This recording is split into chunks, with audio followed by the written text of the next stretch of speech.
പ്രധാനമന്ത്രി നരേന്ദ്രമോദിയെ പ്രകീർത്തിച്ചതിന്റെ പേരിൽ തന്നെ വിമർശിച്ച കോൺഗ്രസ് നേതാക്കളെ രാഷ്ട്രീയാന്ധത ബാധിച്ചവരെന്ന് ശശി തരൂർ വിശേഷിപ്പിച്ചെന്ന വിലയിരുത്തലുകൾ ഗൗരവത്തിലെടുത്ത് കോൺഗ്രസ് ഹൈക്കമാൻഡ്. സർവകക്ഷി സംഘത്തോടൊപ്പം വിദേശ പര്യടനത്തിലുള്ള തരൂർ സമൂഹ മാധ്യമങ്ങളിലൂടെയാണ് നിലപാട് ആവർത്തിച്ചത്.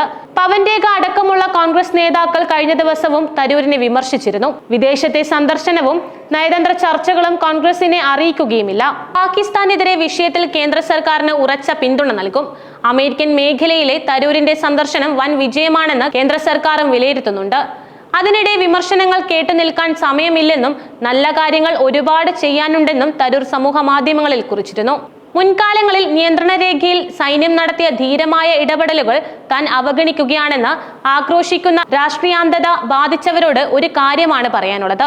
താൻ സമീപകാലത്തെ ഭീകരാക്രമണങ്ങളെക്കുറിച്ച് മാത്രമാണ് സംസാരിച്ചത്, അല്ലാതെ പണ്ടു നടന്ന യുദ്ധങ്ങളെക്കുറിച്ചല്ല എന്നും തരൂർ കുറിച്ചിരുന്നു.